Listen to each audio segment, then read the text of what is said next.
The next speaker, Pranav Kumar Vasishta. His topic is creating space for Tāttvika Svatantra-tā, outlining responses to Śāstra-viruddha Vyavahāra. Śāstra-viruddha Vyavahāra. Okay. Over to you, Pranav Kumar ji. Pranav Kumar is, as I already mentioned in the morning, is a very unique person with extreme technology background from IIIT Hyderabad. He is deeply entrenched into Shastric learning also, particularly in the area of constitutional wisdom, Dharmashastra, law, political science, political thought, all these areas. And he is an expert on modern Indian history of Indian thought also, Shastric Indian thought also. He has got enormous data and based on research about the contemporary modern period, colonial period responses from the Shastric side. Over to you, Pranav Kumarji. Thank you, Nagaraj.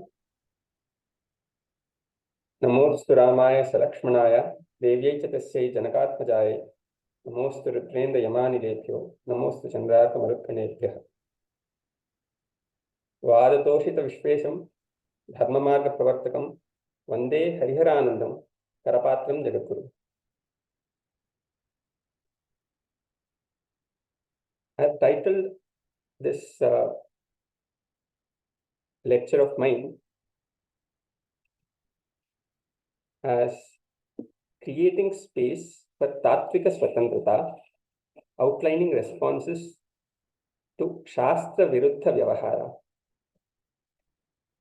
And Dr. Nagaraj Patturi-ji has pointed out in an earlier lecture as to the difficulty in requesting the scholars of Shastra, all the Shastris, to respond to the nature of modern day quote-unquote criticisms.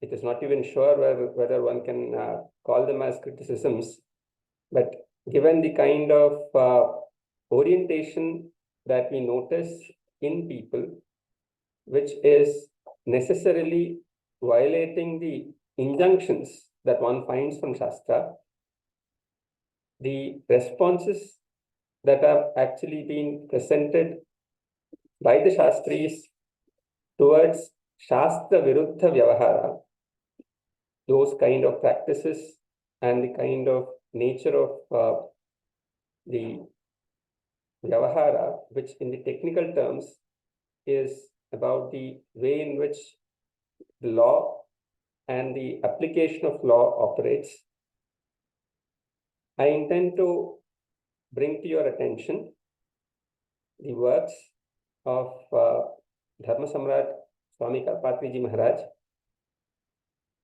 Paṇḍitarāja Rājeśvara Śāstrī Draviḍ, and also Kavisamrāṭ Viśvanātha Satyanārāyaṇa, in a way in which all three of them, I contend, are people who embodied and who actually presented what it means to have Tāttvika Svatantra-tā. And they were actually, since they were present and active even during the pre-independence era of the modern constitutional polity that India, that is Bharat, is, they were also very active in trying to shape the nature of what post-Indian independent India ought to be. At this moment, let me bring to the attention of this audience that 26th of January 1930 Common Era was when we are aware of the Purna Svarāj declaration, and that fell on Pushya Krishna Dwadasi, which happens to be the Tithi tomorrow. And speaking on the eve of this, I also want to bring out the point that Purna Swaraj declaration was something which expressly stated that there shall be goals that shall be taken up, and the then leading kind of entity which set the tone of the public response as well as public views, the public space discourse, which was the Indian National Congress, that they would actually set a timeline and correspondingly act on that towards the realizing of Purna Swaraj. Post the independence, we do not find a kind of widespread view about what has happened to Purna Swaraj, though of course in several kinds of academic circles, there is indeed a very strong kind of faith and belief that we aren't yet there insofar as the Swaraj itself is concerned, and Purna Swaraj is something that is still further away. To emphasize and also to underline what does it mean to speak about this, since this is actually about Shastra response, I thought the presentation of Mohandas Karamchand Gandhiji as the Purapaksha to the sense of Tāttvika Svatantra-tā that Dharmasamrāṭ Karapātrī-jī and Paṇḍitarāja Rājeśvara Śāstrī Draviḍ have actually lived. I intend to bring to your attention an exchange between Gandhiji and Karapātrī-jī, which happened before India attained independence, but that kind of exchange is something which is very, very significant. And before I do that, I also want to bring to your attention that there was a very serious effort to try and speak about the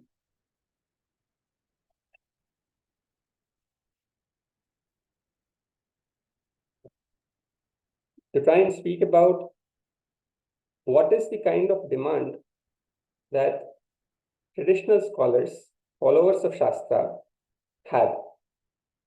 And it is in that light that I intend to bring to your attention that in the year 1940 Common Era, there was a body called Akhila Bharatiya Dharmasamrāṭ that was founded by Swāmī Karapātrī-jī.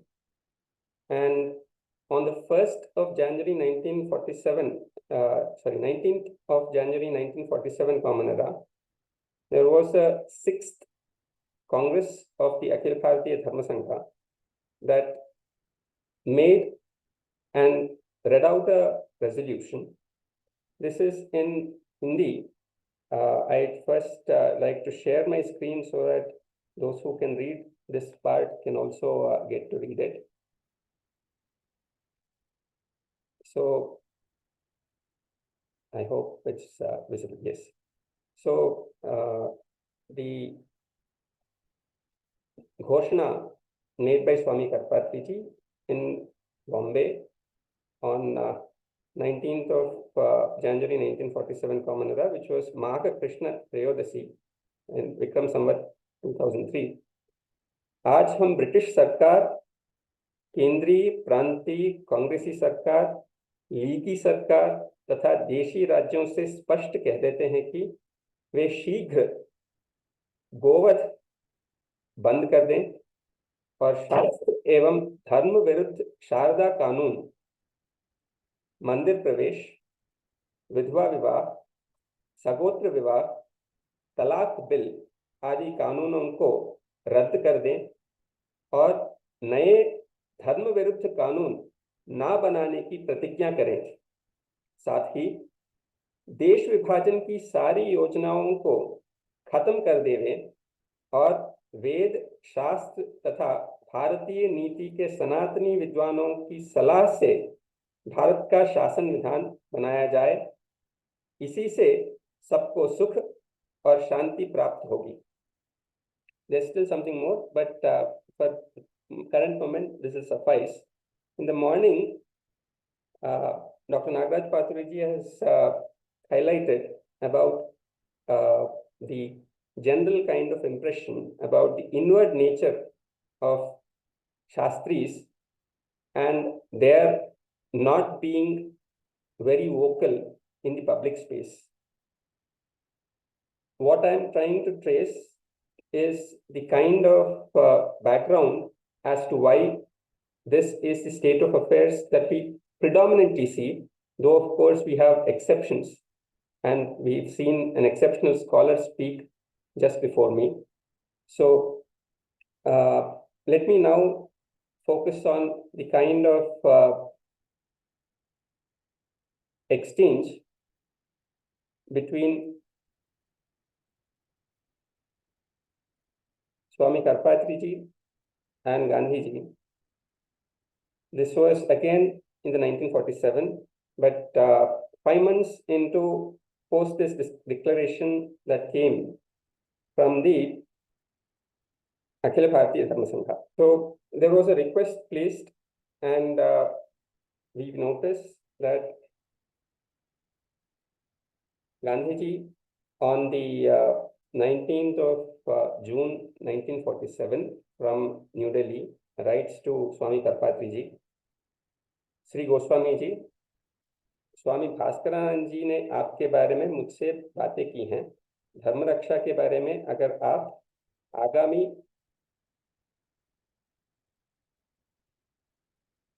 मंगल या बुध को यहाँ पधार सकते हैं तो हम वार्तालाप कर सकते हैं. पत्रोत्तर की प्रतीक्षा करूंगा. आपका Mohandas Karamchand Gandhi. In response, on so Swāmī Karapātrī-jī has written a response to actually set the kind of ground on which he intends to discuss. Swasti Shri Gandhi ji, Narayan स्मरण. श्री स्वामी भास्करानंद जी द्वारा आपका पत्र मिला. धर्म रक्षा के संबंध में वार्तालाप की अपेक्षा प्रथम पत्र द्वारा विचार अधिक उपयुक्त होगा. इससे आपसी दृष्टिकोण विज्ञात हो जाएंगे और आपके अमूल्य समय का अपव्यय न होगा.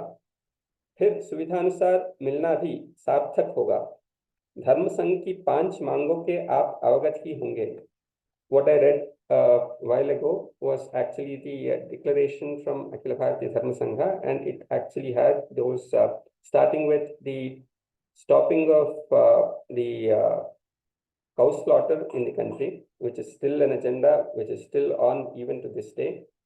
So that was the first of the kind of specific demands, the kinds of requests that were placed in front of the polity and the kind of people who were in power at that moment. आपके भावानुसार कांग्रेसी स्वराज्य रामराज्य होगा. उसमें सबको सरल सस्ता न्याय मिलेगा. आप जानते हैं कि रामराज्य में एक कुत्ते को भी न्याय मिला था, which is actually a story from the Uttarkand of Ramayana. ऐसी स्थिति में हम लोग न्याय से क्यों वंचित हैं? And this is a very significant statement made from the standpoint of followers of Shastra in the परंपरा प्राप्त sense. भारत की अखंडता का प्रश्न अब अवश्य जटिल है, पर गोरक्षा का प्रश्न तो स्वतंत्र भारत में गोवध निषेध का नियम विधान परिषद में मान लेने से हल हो सकता है. देशी राज्यों में यह है भी. Till recently, when Article 317 was not imposed, the state of Jammu and Kashmir had a penal code where cow slaughter was actually a crime. धर्म में हस्तक्षेप ना करने की कोई कठिन नहीं. विधान परिषद में धार्मिक स्वतंत्रता की घोषणा है ही. उसी के अनुसार मुसलमान आदि के धर्म में हस्तक्षेप नहीं होता, परंतु सनातन धर्म पर धर्म विरोधी कानूनों द्वारा बराबर आक्रमण होता है.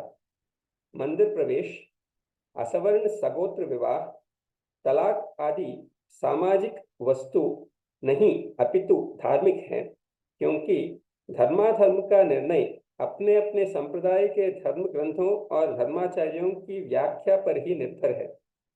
कुरान और बाइबल के आधार पर जैसे इस्लाम तथा ईसाई धर्म के निर्णय अवलंबित हैं, इसी तरह प्रत्येक संप्रदाय के लोग अपने धर्माचार्यों द्वारा व्याख्यात धर्म ग्रंथों से ही धर्म का निर्णय करें, यही न्याय है। आत्म प्रेरणा आदि को धर्म में कोई प्रमाण नहीं मानते। इस तरह सनातन धर्म के आचार्यों और धर्म ग्रंथों से निर्णीत वस्तु को धार्मिक न मानना और उसे सामाजिक मानकर तटस्थ व्यक्ति या सरकार द्वारा उसमें हस्तक्षेप किया जाना सर्वथा अन्याय है। बस इन्हीं कुछ प्रश्नों पर विचार हो जाने से सब बातें सुलझ जाएंगे। आशा है आप विचार करने की उदारता दिखलाएंगे। In response, on the 24th of September 1947, Gandhi ji writes, Shri Goswami ji, आपका पत्र मिला, धन्यवाद। धर्म संघ की 5 मांग मैं जानता हूं, ऐसा ख्याल है। मुझे कहना पड़ता है कि सनातन धर्म की प्रचलित मान्यता से मैं सहमत नहीं हूं। गोरक्षा का नाम मैंने गोसेवा कहा है। कानून से गोसेवा कम होती है, गोरक्षण भी कम। मेरा सारा जन्म धर्म रक्षा में गुजरा है और गुजर रहा है। धर्मशास्त्र समयानुसार फिरता रहता है, इसीलिए मेरा विश्वास है कि आपकी प्रवृत्ति से जहां तक मैं समझता हूं, धर्म को हानि पहुंचती है। This is a sentence that I think I'd like to repeat once again. धर्मशास्त्र समयानुसार फिरता रहता है, इसीलिए मेरा विश्वास है कि आपकी प्रवृत्ति से जहां तक मैं समझता हूं, धर्म को हानि पहुंचती है। सनातन धर्म में अस्पृश्यता को कुछ भी स्थान नहीं है। सनातन धर्म में अस्पृश्यता को कुछ भी स्थान नहीं है। अगर वह रही तो मैं धर्म का नाश देखता हूं। इतना मैंने संक्षेप में कहा। आपका Mohandas Karamchand Gandhi. In response Swami Karpatri ji response. स्वस्ति श्री गांधी जी, नारायण स्मरण। सनातन धर्म की प्रचलित मान्यता से आप सहमत नहीं, सो ठीक। मुझे आपको उसे मनवाना इष्ट भी नहीं, किंतु मेरा तो इतना ही कहना है कि जैसे ईसाई मुसलमान आदि को अपने विश्वास के अनुसार ईसाई इस्लाम धर्म मानने और आचरण करने में स्वतंत्रता है, वैसे ही सनातन धर्म की प्रचलित मान्यता से जो सहमत हैं, उन्हें अपने विश्वास के अनुसार धर्म मानने और आचरण करने में पूर्ण स्वतंत्रता हो, कानूनी रुकावट ना डाली जाए। धर्मशास्त्र समयानुसार बदलते रहते हैं, इसमें आपका तात्पर्य स्मृतियों की अनेकता और विभिन्नता से है, किंतु उनकी अनेकता और विभिन्नता समयानुसार परिवर्तन से नहीं, अपितु अनादि वेदादि शास्त्र सिद्ध तथा उनसे समस्त देश काल संपत्ति आपत्ति सत्य त्रेता द्वापर कली आदि भेद मूलक और प्रथमतः सिद्ध तथा निर्णीत हैं। समयानुसार उनमें कभी किसी ने परिवर्तन नहीं किया और न कभी कोई कर ही सकता। अन्यथा परिवर्तनवादी परिवर्तनकर्ता किसे कहेगा? यदि कहे कि हजारों पत्र पत्रिका तथा करोड़ों व्यक्ति जिसे माने उसी को, सो ठीक नहीं, क्योंकि वस्तु के स्वरूप तथा फल का ज्ञान जिस प्रमाण से हो, उसी प्रमाण के आधार पर परिवर्तन हो सकता है। धर्म के स्वरूप तथा फल का ज्ञान प्रत्यक्ष अनुमान से नहीं हो सकता, क्योंकि धर्म को मानने वाले उससे स्वर्ग नरक तथा परलोक और जन्मांतर में सुख दुख का होना भी मानते हैं। उनका ज्ञान किसी परिवर्तन कर्ता को कैसे हो सकता है, क्योंकि शास्त्रों के सिवा उसका दूसरा साधन ही नहीं। इसीलिए नेत्र से अज्ञात शब्द के ज्ञान के लिए स्रोत की तरह प्रत्यक्ष अनुमान से अज्ञात धर्म को जानने के लिए शास्त्र है। यही कारण है कि प्रत्यक्ष अनुमित वाक्य शास्त्र नहीं। इसी से आत्म प्रेरणा को भी शास्त्र नहीं कह सकते। तस्मात् शास्त्रम प्रमाणन्ते, यह गीता वाक्य और 14 लक्षणोत्थो धर्मः, यह मीमांसा सूत्र यही संकेत करते हैं। दूसरे, धर्मशास्त्र को बदलना धर्म को ही बदलना होगा। ऐसी दशा में बदले हुए धर्म का फल कौन देगा? मनुष्य कितना ही बुद्धिमान क्यों न हो, पर वह संसार के अनंतानंत प्राणियों के अनंतानंत धर्म तथा उनके फलों को नहीं ही जान सकता, फिर फल देने की बात ही क्या। इसीलिए ईश्वर को फलदाता मानना होगा। तब मनुष्य के परिवर्तित धर्म में ईश्वर की स्वीकृति चाहिए। उससे बिना करोड़ों मनुष्यों और हजारों पत्र पत्रिकाओं के मान लेने पर भी वह धर्म नहीं कहा जा सकता। इसीलिए हम सनातनी सनातन परमात्मा ने सनातन जीवों के सनातन अभ्युदय निश्रेयस प्राप्ति के लिए सनातन वेद शास्त्र से जो सनातन मार्ग बताया, उसी को सनातन धर्म कहते हैं। परस्पर विभिन्न दृष्टिकोण रखने वाले एक दूसरे की प्रवृत्ति से धर्म का नाश देखे, इसमें आश्चर्य नहीं। गोसेवा का भाव आपका श्रेष्ठ है और मैं भी इसका प्रचार करता हूं, पर स्वतंत्र भारत में हजारों ऊंचे खानों स्लॉटर हाउसेस का रहना क्या कलंक नहीं? फिर अनादि वेदशास्त्र सम्मत वर्ण व्यवस्था, विवाह संस्था, मंदिर मर्यादा और स्पर्शास्पर्श विवेक को कलंक कहकर कानून से नष्ट करना आवश्यक समझना, गोहत्या जैसे महापाप तथा कलंक को नष्ट करने के लिए कानून बनाना अनावश्यक समझना कितने आश्चर्य की बात है। पूर्वोक्त सिद्धांतानुसार आप यह सब ना माने तो भी जो माने उन्हें अपने विश्वासानुसार स्वतंत्रता होनी चाहिए। Karpatri, I'd like to point out that while, say, Mahatma Gandhi speaks about asprasyata, in response, what Swami Karapātrī-jī uses is actually sparsha-sparsha vivek. And there is a very serious kind of point from the Shastra also that one has to consider in this, which I will probably come to in a while from now. So when this is the kind of exchange that happened, what did Mahatma Gandhi respond is equally important. So after some time, for some time, this response did not come. So when there was a request that was sent, did you receive it? And we are actually awaiting your response. So on the 29th of September, sorry, 29th of August 1947, Shri Goswami जी महाराज आपके अगले खत का जवाब नहीं दिया क्योंकि उसमें बोध ही था, मुझे ज्यादा कहने जैसे ना था, इसलिए समय बचा लिया। आपका Mohandas Karamchand Gandhi. So this is the kind of ground on which I intend to bring the attention of the discussion on the Tāttvika Svatantra-tā and also the nature of responses that actually unfolded. So while, say, as on today and post the say promulgation of the Constitution of India, we are all aware that Article 17 of the Constitution of India speaks about abolition of untouchability, which is the say English word being used for asprasyata.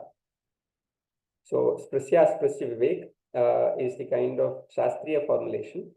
And one reason is, if one looks at the entire corpus of Sanskrit texts, prior to the advent of Mahatma Gandhi's extensive usage of the word asprasyata, we would find the word asprasya, but not the word asprasyata or asprasyatva. And one thing that we learn from Vyakarana is the addition of ta or tva, bhava pratyaya, actually creates a sense of a universal, and that sense of a universal is not actually a word which was in vogue in Sanskrit Parampara prior to, say, what we call as 20th century in the Common Era. So this is a point that can be kept in mind. And here given this kind of a background, to shortly summarize what I was speaking of, reading out in Hindi, there was a request from Swami Karapātrī-jī to have a discussion with Mahatma Gandhi to discuss the 5 different kinds of demands placed before the nation, the people in positions of power, by the Akhil Bharatiya Dharma Sangh. First of which was actually law against cow slaughter in the country. And also the kind of summary of all the requests that is made is that insofar as the practice of sanātana dharma that follows from Shastras as understood by the people from the parampara is concerned, that be allowed without any kind of restrictions posed by the nature of modern law. And since there is already a claim that there is a right to religious freedom, which is actually being considered as part of a fundamental right, within that formula itself, those who actually believe in the kind of manyata, the kind of practices that have been received from, say, the times of yore, those not be curtailed forcefully by law. And in a sense, there is also a very serious kinds of response which is given, because Dharmashastra firte rehte hain is what Mahatma Gandhi says. And to a large extent, the kind of Purvapakshas that we today raise is all to do with this kind of a formulation, that the statements from the Shastra alter with time, and specifically that of Dharmashastra alter with time. And I also read out the response from Swami Karapātrī-jī that whatever are the changes that are found in the Dharmashastra Granthas of yore, what we have noticed is that these kinds of changes are dependent on parameters which are not to do with, say, the cause of these kind of changes is actually the nature of time as we currently are positing it. It has to do with certain other parameters of the Desha, Kala, Paristhithis, and also Treta, Krita, Treta, Dwapara, Kali. We already heard, say, the previous scholar, Salakshana Ganapati-ji, categorically mentioned that Naishtika Brahmacharya is Kalivarjya. That in previous yugas, that is something which is allowed as per Dharmashastra, but in Kali Yuga, it is not. So similarly, say, Ashwamedha Yaga is Kalivarjya, and there is a section in Dharmashastras as to what are the kind of things which are Kalivarjya. So in that light, what Mahatma Gandhi is, Gandhiji is trying to place, do not fall. And there is no kind of change that one makes insofar as Rishi-prokta Shastras are concerned. And that is something which is a clear point that is kept in mind. I intend to now bring the focus on one aspect with which, say, Salakshana Ganapati-ji began his lecture, which was the reference to Gautama Dharma Sutra and the reference to 40 samskaras, and correspondingly the reference to the 8 Atmagunas. So, Haradatta Vyakhya of Gautama Dharma Sutra says, Karmajanyaha Abhyudaya Nisreyasa Heturapurvakhya Atmaguno Dharma. There is the way to understand this is that all the 40 samskaras which are specified, they are specifically specified for Brahmanas, because the nature of these samskaras also are dependent on the nature of the Varna and the Ashrama Dharma. So, in brief, it may be a common knowledge or may not be common knowledge that all 4 ashramas are actually, say, the adhikara for all 4 ashramas is given to Brahmana. For the Kshatriya, without sannyasa, the first 3 ashramas, Brahmacharya, Grihastha, and Vanaprastha. For a Vaishya, only the first 2, Brahmacharya and Grihastha, and for Shudra, only Grihastha ashrama. This is the nature of how ashrama division is within the Varnas. And given this nature, since say all of this is for a particular reason, and that reason as per Shastra itself is that Chaturvarnyasya karmani Chaturvarnyasya kevalam asrijat sahi yajñāte purvameva prajapatihi. The kind of karma of Chaturvarnya as well as the kind of Chaturvarnya itself is meant for a purpose, and that is the anusthana of yajna. And there are again say 4 kinds of yajna which are say with respect to the each varna, and apart from this there are of course say the Srauta yajnas.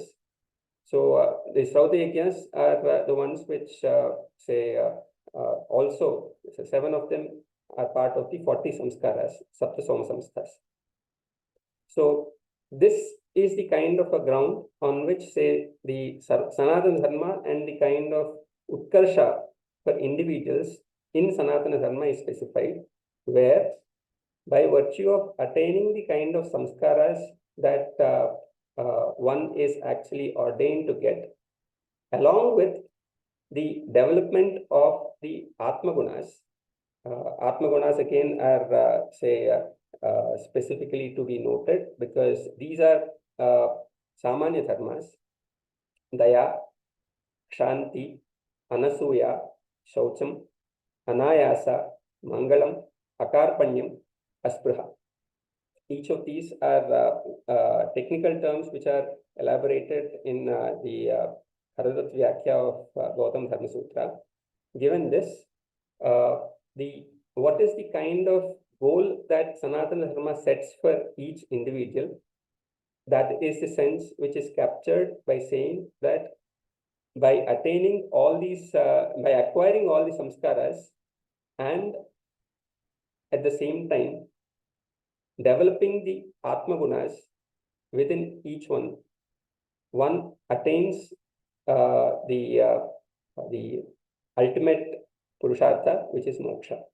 So this is the framework within which Sanatana Dharma functions. Whereas there are, say, express kind of, one of the kind of demands that was made was actually in opposition to the Sharda Act. So those of you who are aware, Sharda Act was the one which actually barred the marriages of pre-puberty girls. Since Shastra says, specifically in respect of the marriages of Brahmana Kanya, that for one to be eligible to perform yajna, you need to be married before the Kanya becomes Rajaswala. So pre-puberty marriage is something that is considered as a necessity in order to perform a Somayaga later.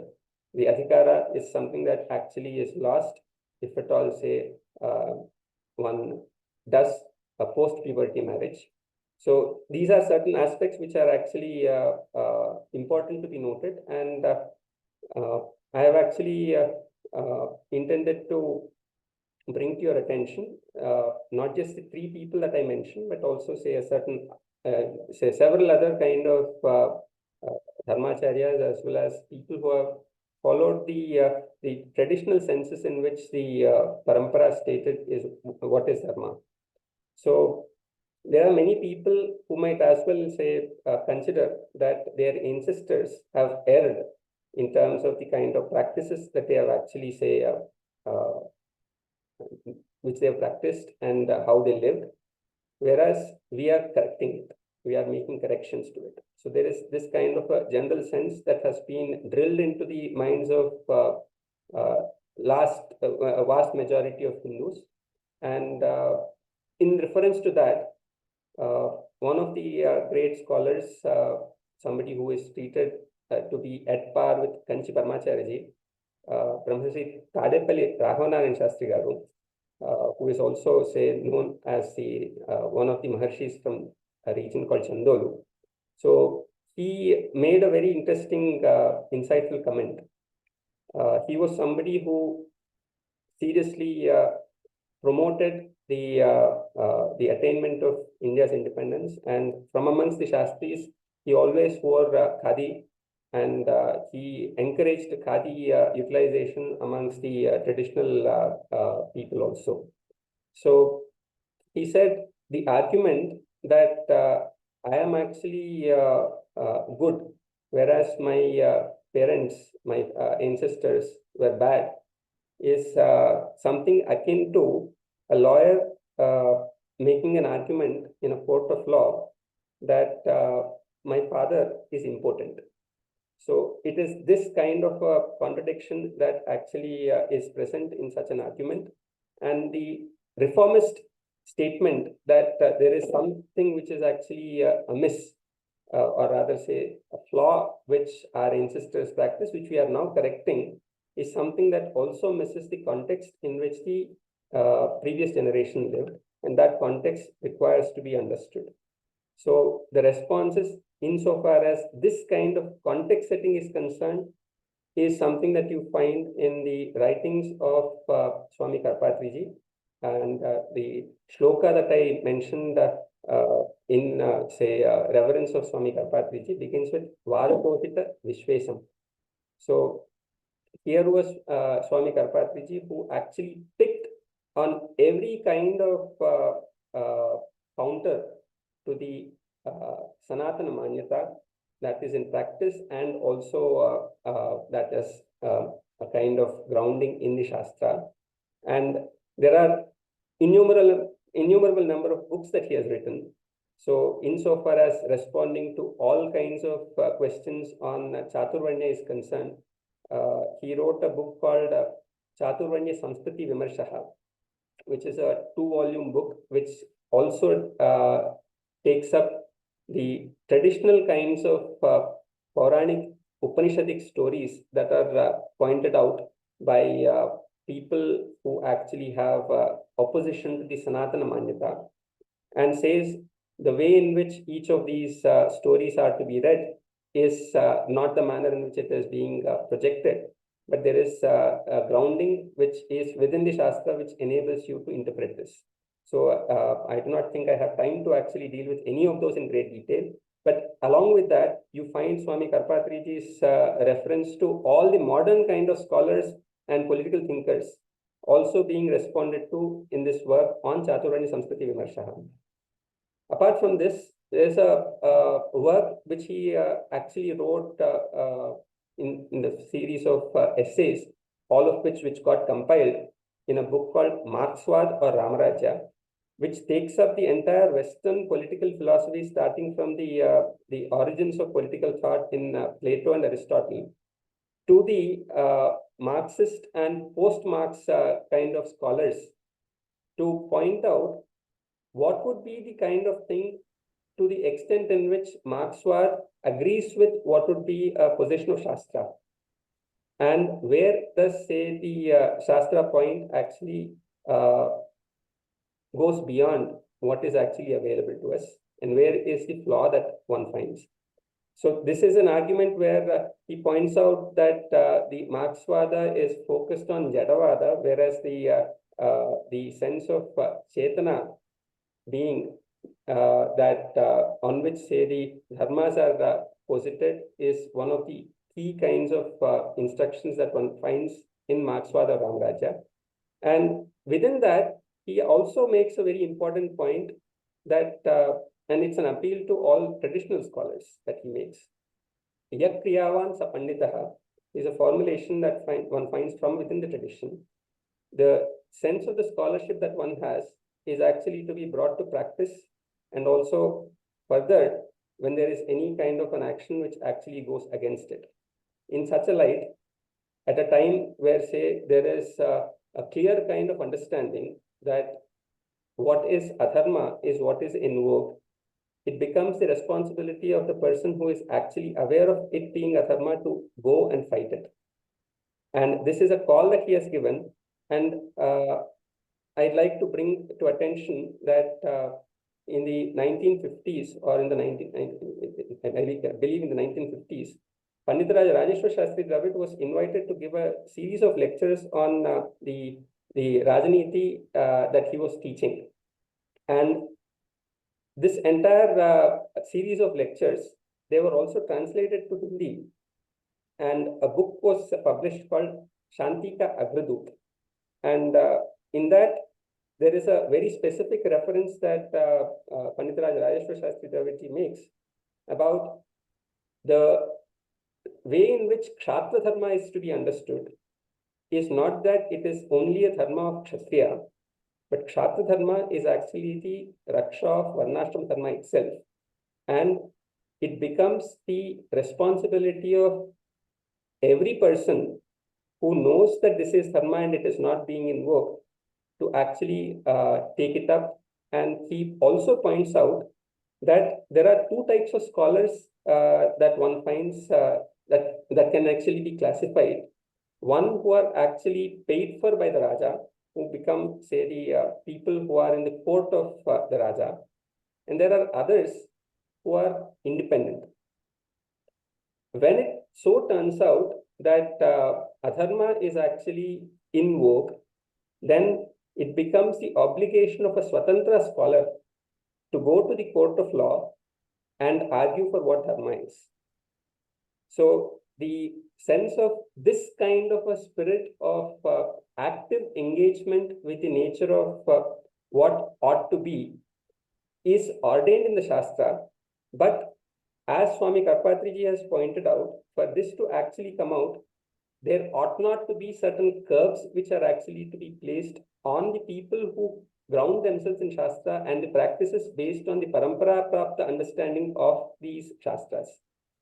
So as on today, it must be admitted that despite we being in 75 years of the Indian Republic, this sense of the justice for those people who believe in the Shastriya Parampara Prapta understanding has not actually been obtained as yet. And for it to be obtained calls for a certain clarity of terms that we use and also their kind of origins and their corresponding presence in the reality. Reality as such is actually described in language. And when you have a description of language, a description of reality in language, which doesn't capture what reality is, that is where, say, all the trouble begins.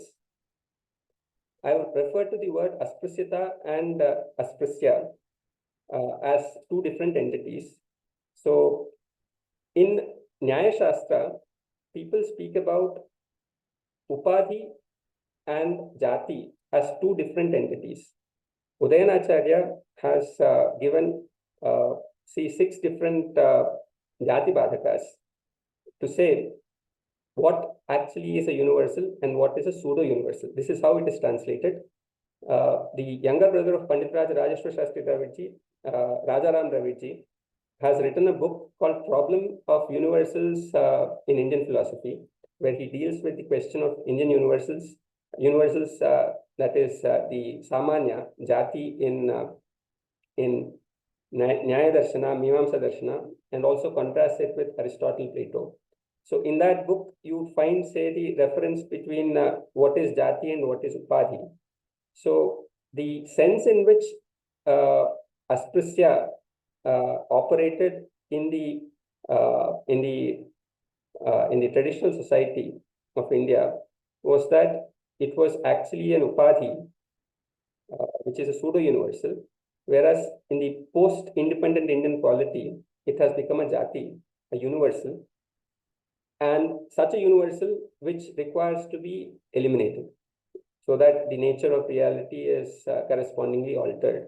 So we do have, say, modern scholars like Professor Sundar Sarukkai, who writes, say, his thesis on phenomenology of untouchability, where his formulation is actually to speak about how do you cognize the sense of untouchability.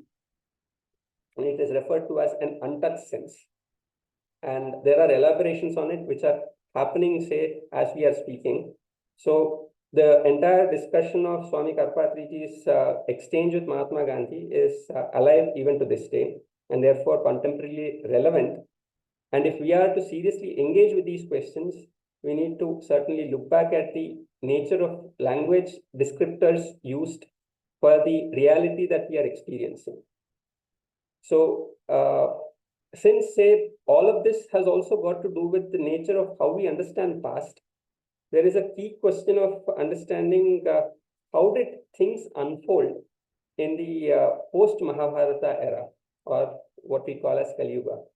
It is in this slide that I'd like to bring to the attention of this audience that Kavisamrāṭ Viśvanātha Satyanārāyaṇa, a great legendary poet and the first Jnanpīṭa awardee in Telugu, has written a series of novels titled Purana-Vaira Granthamala.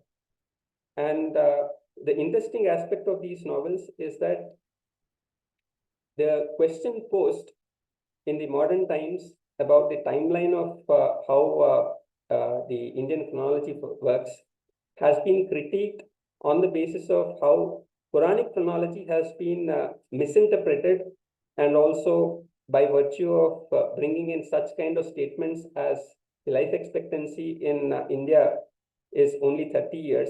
So therefore, you cannot expect a king of yore actually have ruled for 30 years or 60 years.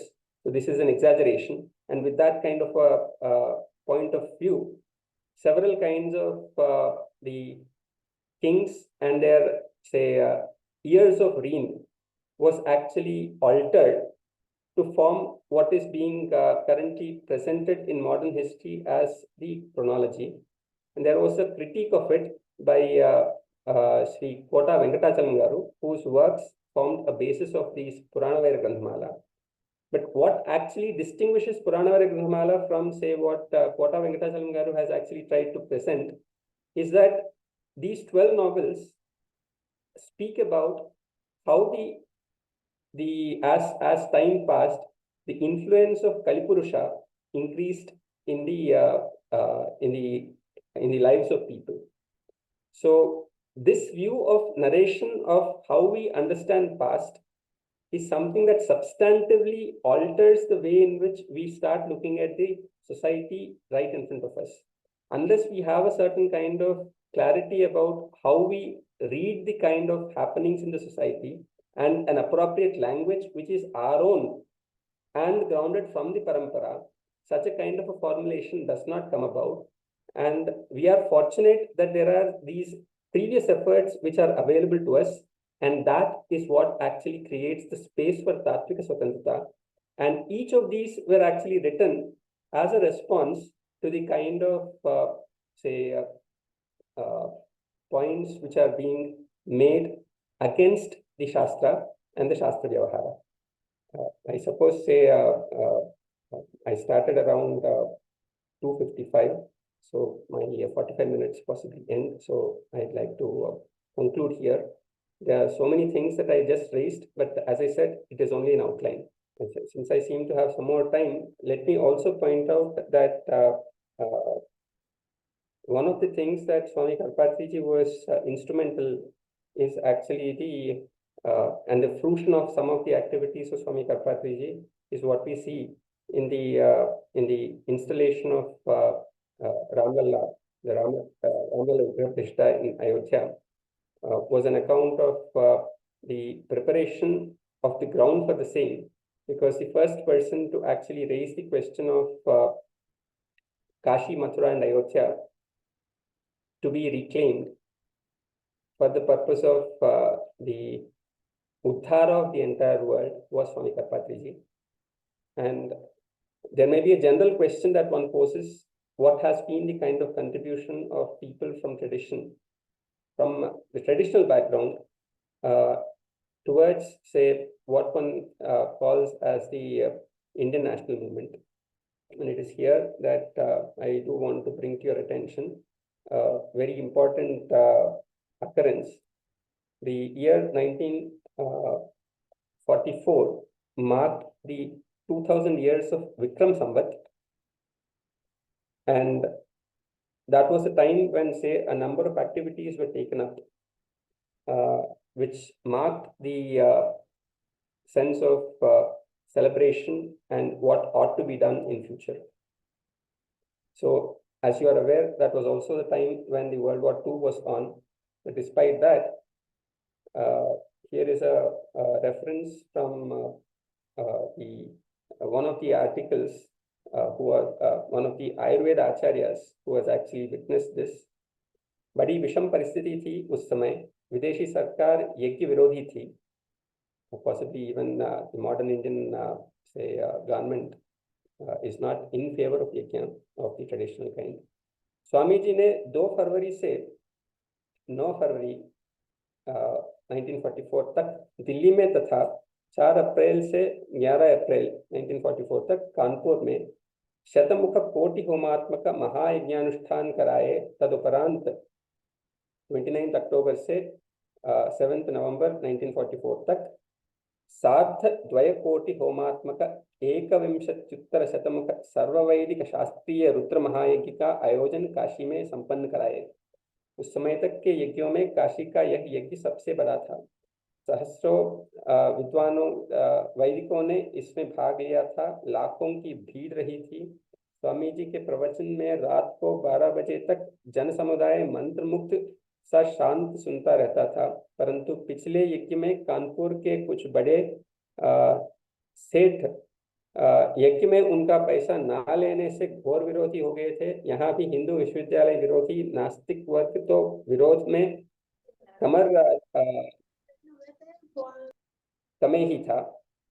उस पर हजारों व्यक्तियों का प्रतिदिन जलपान, भोजन, आवास, control का भीषण संकट, सभी विपरीत वातावरण था। बिजली पानी का व्यवस्था के लिए मैं तत्कालीन आयरिश कलेक्टर बर्नीट से मिला। वह संस्कृत का अच्छा ज्ञाता था, इसलिए मेरी घनिष्ठता थी उससे। उसने जो पत्र दिखाया सरकार का, जिसमें आदेश था यज्ञ की कोई सहायता ना की जाए। मैंने कहा कलेक्टर की हैसियत से कुछ मत करो, किंतु बर्नीट की हैसियत से तो कर ही सकते हो। और अंत तक उसने सभी सहायता की। गेहूं, चावल आदि का भंडार भरा था। विरोधियों ने सप्लाई अफसर से शिकायत की थी, नाजायज ढंग से नगवा में इतना गल्ला इकट्ठा है, क्यों नहीं छापा मारकर पकड़ते आप। उसने कहा मैं देखूंगा, आप परेशान ना हो। वह मुसलमान था। जब कई बार शिकायत लेकर गए लोग और छापा मारने का आग्रह किया तो उसने कहा आपकी रामायण में लिखा है यज्ञ कब होता था, कुछ विघ्न करने वाले थे, क्या आप उन्हीं में हैं। लज्जित होकर चल गए सब। बाद में उसने मुझे बताया सब और आश्वासन दिया, दीक्षित जी सरकारी तौर पर मैं कोई मदद नहीं कर सकता, लेकिन आप लोग जो भी कर रहे हैं निश्चिंत होकर करिए, मैं कतई नहीं बोलूंगा।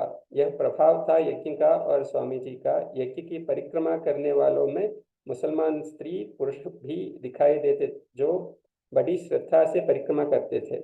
यज्ञ में स्वयं सेवकों की आवश्यकता थी। पंडित गंगाशंकर जी मिश्र हिंदू विश्वविद्यालय के लाइब्रेरियन स्वामी जी के भक्त थे। 1000 स्वयंसेवकों की लिस्ट स्वामी जी के सन्मुख रखी और कहा महाराज ये बड़े निष्ठावान, परिश्रमी तथा आज्ञाकारी छात्र हैं, सेवा करेंगे हर प्रकार यज्ञ की। तो this is a certain kind of an accounting of the manner in which at the peak of World War II a grand yajna was organized, observed, and it was actually meant, the sankalpana that was actually made there had a clear kind of understanding that this is meant for the India's independence. So these yajnas, as it is known, they are actually meant to give apurva phala, and these apurva phalas are things which we are yet to actually say gain, and possibly we are at a point in time where such a kind of possibility does